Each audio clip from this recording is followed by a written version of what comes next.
Hello students, BA Part 2.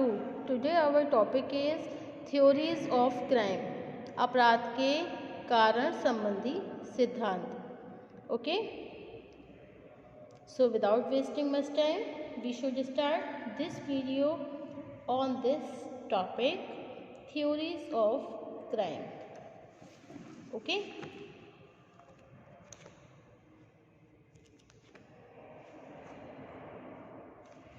संक्षेप में इन सिद्धांतों को समझने के पश्चात ही हम अपराध के सामान्य कारणों की विवेचना करेंगे.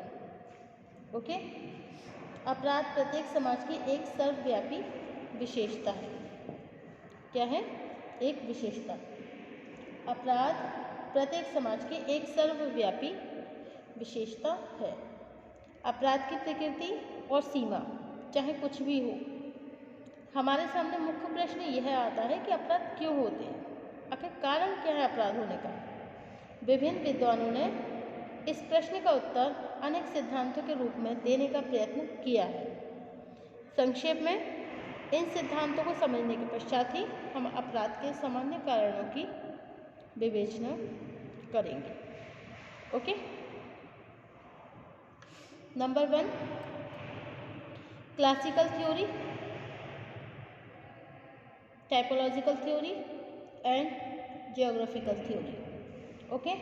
नंबर 1 है आपका क्लासिकल थ्योरी, जिसे हिंदी में बोलते हैं संस्थापित सिद्धांत. Okay student. संस्थापित सिद्धांत, इस सिद्धांत का आधार सुख संबंधी विज्ञान, हेडोनिस्टिक साइकोलॉजी है. यह सिद्धांत 19वीं सेंचुरी में प्रेजेंट किया गया.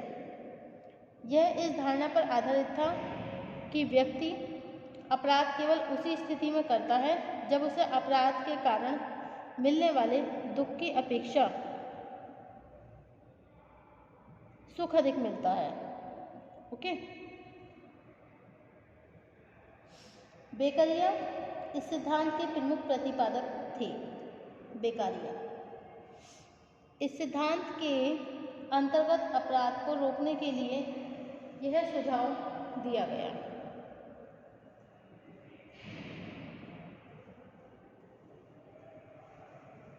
कि अपराध के बदले मिलने वाला दंड कठोर से कठोर होना चाहिए, जिससे अपराधी को अपराध करने से सुख की अपेक्षा दुख का अनुभव अधिक हो.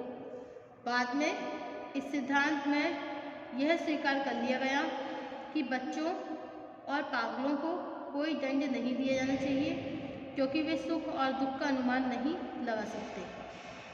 साथ ही दंड व्यवस्था कुछ परिवर्तनशील भी होनी चाहिए. ओके. यह सिद्धांत काल्पनिक विश्वासों पर आधारित है. अपराधी एक खजांची नहीं होता जो अपराध करने से पहले उससे मिलने वाले सुख और दुख का हिसाब जोड़ लेता हो. यह भी स्वाभाविक है कि अपराध की परिस्थितियों को देखे बिना ही सभी अपराधियों को एक समान और कठोर दिया जाए, मतलब कठोर दंड दिया जाए. उनका दंड कैसा होना चाहिए? कठोर होना चाहिए. किनका? जो क्रिमिनल्स होते हैं, जो अपराधी होते हैं, तो अगर कोई भी वो अपराध करते हैं तो उनको एक कठोर दंड ही देना चाहिए, जिससे उन्हें उनकी गलती का एहसास हो. अपराध की व्यवस्था में आज इस सिद्धांत को तनिक भी महत्व नहीं दिया जाता. ओके. नंबर 2 है भौगोलिक सिद्धांत, जियोग्राफिकल थ्योरी. यह सिद्धांत भौगोलिक संप्रदाय के विचारों पर आधारित है, जिसके प्रतिपादकों में क्वार्टलेट और गुएरी के नाम प्रमुख हैं. क्वार्टलेट और गुएरी के नाम प्रमुख हैं. इस सिद्धांत के अनुसार अपराधों का कारण जलवायु, ऋतुएं, आर्द्रता अथवा प्रतिकूल प्राकृतिक दशाएं ही हैं.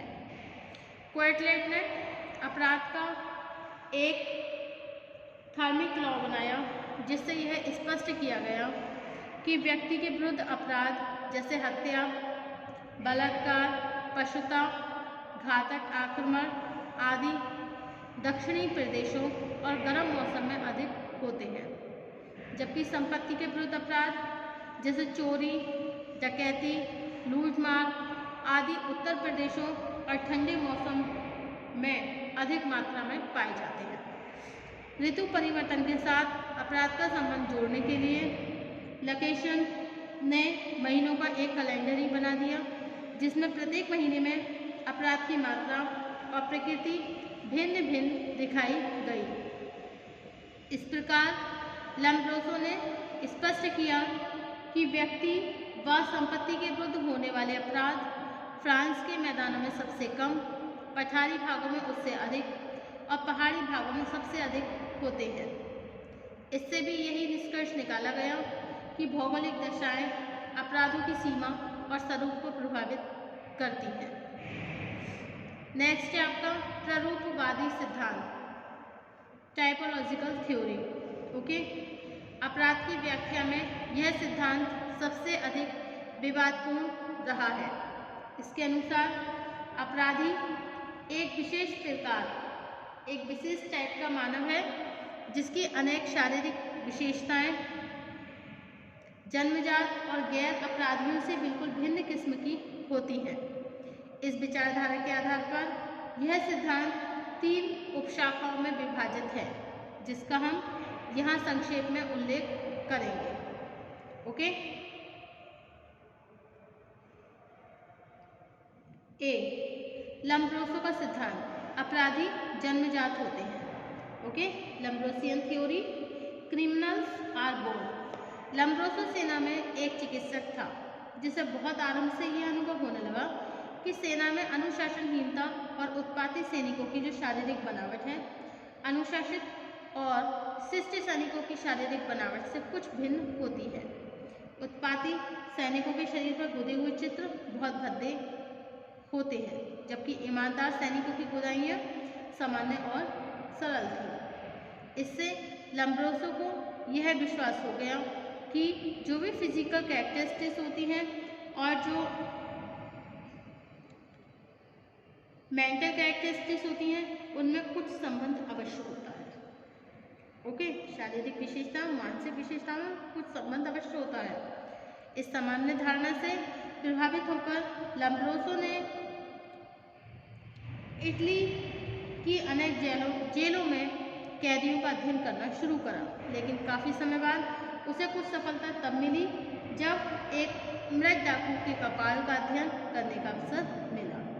इस अध्ययन से ज्ञात हुआ उसके मस्तिष्क में कुछ अनोखापन था। इससे प्रोत्साहित होकर बाद में लम्ब्रोसो ने 383 मृत अपराधियों के कपालों और बहुत से जीवित अपराधियों की शारीरिक विशेषताओं का अध्ययन किया और इस निष्कर्ष पर पहुंचा कि अपराधी जन्मजात होते हैं और अपने मस्तिष्क की बनावट में वे आदिम मनुष्यों, प्राइमेटिव के समान हैं। अपनी बाद की रचनाओं में लम्ब्रोसो ने अपराधियों का कुछ जन्मजात शारीरिक विशेषताओं पर जोर देते हुए अपराधी और गैर अपराधी के भेद को भी स्पष्ट किया। लम्ब्रोसो के अनुसार चौड़े और फैले हुए जबड़े, संकुचित अथवा अंदर को दबा हुआ माथा, अधिक छोटी अथवा अधिक लंबी नाक, चेहरे पर अकारण ही पड़ने वाली शिकनें, लंबे कान, असाधारण ठोड़ी, शरीर पर अधिक बाल, त्रियक दृष्टि, हाथों की अधिक लंबाई और बाएं हाथ की सक्रियता आदि अपराधी व्यक्तियों की कुछ प्रमुख विशेषताएं होती हैं। ओके, तो लम्ब्रोसो के अनुसार जो आपराधिक लोग होते हैं उनकी शारीरिक बनावट कैसी होती है? चौड़े और फैले हुए जबड़े होते हैं। ओके, उनका माथा कैसा होता है? अंदर को दबा हुआ, और नाक लंबी, अधिक लंबी होगी या फिर अधिक छोटी होगी। चेहरे पर अकारण ही पड़ने वाली शिकनें। कान कैसे होते हैं? लंबे। थोड़ी कैसी होती है? बिल्कुल असाधारण। और शरीर पर बाल बहुत ज़्यादा होते हैं और हाथों की लंबाई बहुत ज़्यादा होती है।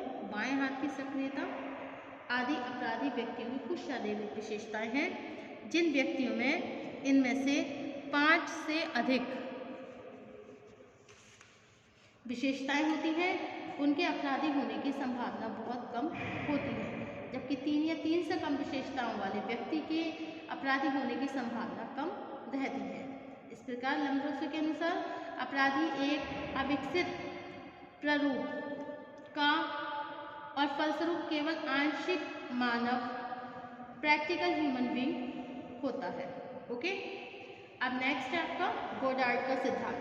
गोडार्ड ने भी अपराधियों को जन्मजात ही माना है, लेकिन गोडार्ड के अनुसार अपराधियों को गैर अपराधियों से कुछ विशेष शारीरिक लक्षणों के आधार पर नहीं, बल्कि मस्तिष्क की दुर्बलता के आधार पर पृथक किया जा सकता है। नेक्स्ट है मनोविकार का सिद्धांत। Okay, psychoanalytic theory. यह सिद्धांत प्रारूपवादी सिद्धांत की ही एक शाखा है। इसमें शारीरिक विशेषताओं के स्थान पर मानसिक विकार, अपस्मार और मनुष्य की संवेगात्मक अस्थिरता को अपराध का कारण माना गया है। ओके, अब नेक्स्ट है आपका प्रारूपवादी सिद्धांत की समालोचना। लम्ब्रोसो ने कुछ जन्मजात शारीरिक विशेषताओं के आधार पर अपराधियों को गैर अपराधियों से पृथक किया है। नंबर 2, सदरलैंड का कथन है कि लम्ब्रोसो ने बहुत थोड़े से अपराधियों का अध्ययन करके ही अपना निष्कर्ष दे दिया है। नंबर 3, यह कहना है कि अपराधी में दया और ईमानदारी की कमी होती है।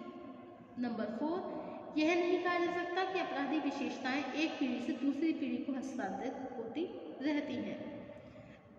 नेक्स्ट, यदि अपराधी जन्मजात होते हैं तब सभी समाजों में भी अपराध भी समान प्रकृति के ही पाए जाते हैं।